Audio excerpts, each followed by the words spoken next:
Bonjour à tous. Aujourd'hui, nous allons achever notre parcours de méditation sur les paraboles de la miséricorde dans l'évangile de Jésus-Christ selon saint Luc. Je vous propose d'ouvrir vos Bibles au chapitre 18, versets 9 à 14. Luc 18, 9 à 14. Si vous êtes prêts, nous pouvons commencer ensemble la lecture. À l'adresse de certains qui étaient convaincus d'être justes et qui méprisaient les autres, Jésus dit la parabole que voici. Deux hommes montèrent au temple pour prier. L'un était pharisien et l'autre un publicain, c'est-à-dire un collecteur d'impôts. Le pharisien se tenait debout et priait en lui-même. Mon Dieu, je te rends grâce parce que je ne suis pas comme les autres hommes. Ils sont voleurs, injustes, adultères ou encore comme ce publicain. Je jeûne 2 fois par semaine et je verse le dixième de tout ce que je gagne. Le publicain, lui, se tenait à distance et n'osait même pas lever les yeux vers le ciel, mais il se frappait la poitrine en disant, Mon Dieu, montre-toi favorable au pécheur que je suis. Je vous le déclare, quand ce dernier redescendit dans sa maison, c'est lui qui était devenu un homme juste plutôt que l'autre. Qui s'élève sera abaissé, qui s'abaisse sera élevé. Chers amis, la leçon que nous pouvons tirer de cette parabole est la suivante.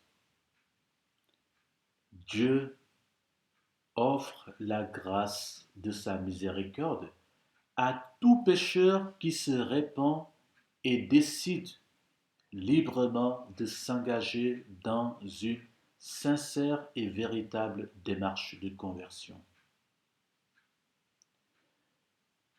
Si le pharisien représente toutes les personnes qui se vantent de leur perfection morale, toutes les personnes hypocrites, orgueilleuses, hautaines, qui méprisent les petites gens, le publicain, quant à lui, représente avant tout tous les pécheurs notoirement connus, ceux qui se reconnaissent comme injustes devant le Seigneur, qui sont en apparence très éloignés de la sainteté, mais qui, par leur humilité, deviennent pour nous des modèles d'accueil de la miséricorde de Dieu. Cette parabole, chers amis, est pour nous une invitation à nous présenter toujours avec humilité devant le Seigneur, non pas pour amuser la galerie ou faire de la comédie ou du cinéma, mais pour ouvrir les portes du cœur de Dieu qui n'attend rien de nous que nous nous tournions vers lui avec confiance pour accueillir son pardon et accueillir son amour en répondant par amour à cet amour de Dieu qui est premier et qui nous précède toujours. En tant que chrétiens, disciples du Christ, notre devoir est d'imiter l'attitude du publicain dans son humilité et dans sa sincère contrition. Nous le savons, l'arrogance, l'orgueil et la suffisance sont pour nous des attitudes à combattre, à rejeter avec force. Pourquoi? Parce que tout simplement, ce sont des attitudes qui nous éloignent non seulement du cœur de Dieu, mais aussi ce sont des attitudes qui rendent nos cœurs imperméables à la grâce de Dieu.